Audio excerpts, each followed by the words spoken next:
Everyone dreams of restoring a classic Porsche 911. But should you actually do it? If you're thinking about buying a project car like this, there are things you need to know first. Because it's not just about money, it's about time, patience, and knowing when to walk away. Oh, shit.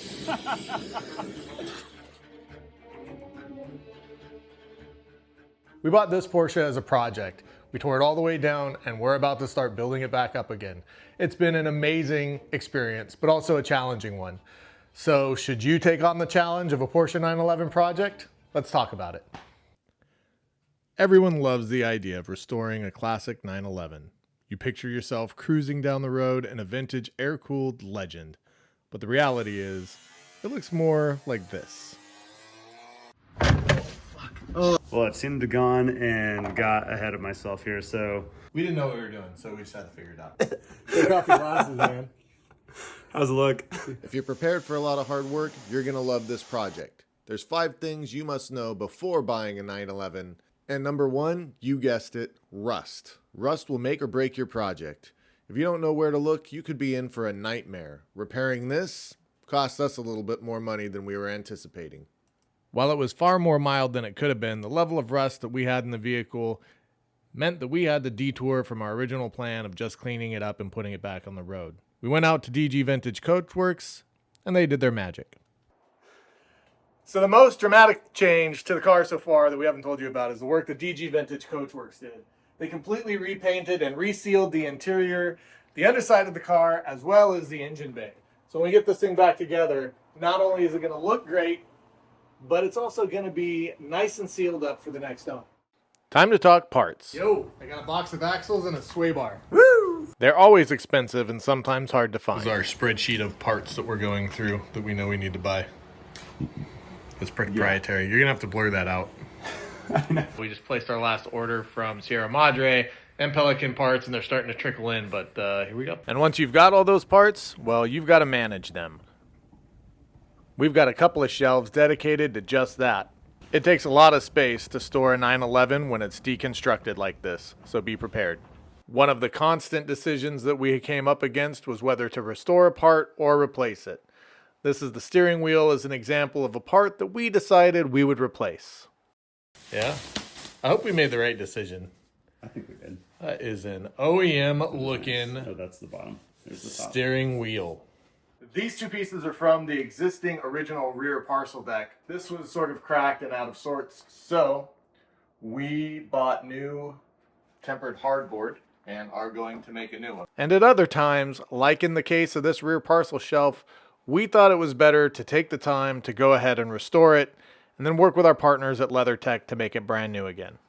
Chad from LeatherTech gave us some mesh pieces to put in here, and then I got this flexible like CA glue to really put down and make sure that any reinforcements that need to be had through this middle piece are there to give it additional strength. Coming in at number 3, this project will definitely take you longer than you think, especially if you're learning for any given task, double the amount of time that you think that you're going to spend on it. If you think this is a 1-year project, double that.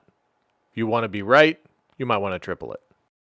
A vintage Porsche is a pretty special car, and so are the skills that people need in order to work on them. You'll need to factor in the time that it will take to get your Porsche into the shop or different parts addressed by the specialty shops that are taking care of those issues for you. For those tasks where you really need somebody who knows what they're doing, make sure you're factoring in the amount of time that they're going to need to get it done properly. Number 4 is labor costs. They can absolutely kill your budget. Unless you're doing the work yourself, prepare to spend big. Restoration shops don't work cheap. We've been tackling every aspect of this build that we could possibly do ourselves, farming out things where we knew we didn't have the skill or the tools, but for the most part, we're doing this restoration on our own. We're going to dive into the fuel system. What are you holding right now? This is a little pedal assembly. It's the base for it, and we had a heck of a time getting it apart. I've got the area marked out that I'm going to cut.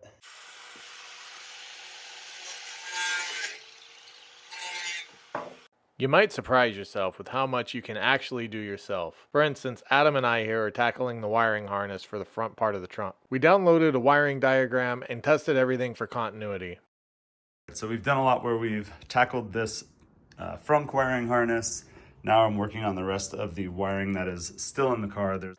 And last, but definitely not least, know why you're doing it. If you're just trying to make a quick buck, this probably isn't for you. But if you love the process and you love the car, then this could be the experience of a lifetime. Before you go, here's a couple of bonus points. This Porsche sat as a stalled project for nearly 25 years. It changed hands, life got in the way, and it just sat. That's what happens to a lot of project cars. They start with excitement, but end up collecting dust for decades. We didn't want that to happen again, so we made a plan. Every week, no matter what, almost, we set aside time dedicated to work on the car. And you know what? It's working. We've been making steady progress, and we're on track to have this car back on the road this summer. If you're thinking about starting a 911 project or any restoration, this is the best thing you can do. Schedule time, make a plan, and just keep going. If this helped you decide whether or not to take on a project like this, please let us know. Like the video, drop a comment below, reach out to us directly. We're always happy to help. We love hearing from you guys and building the community. Thank you so much for watching.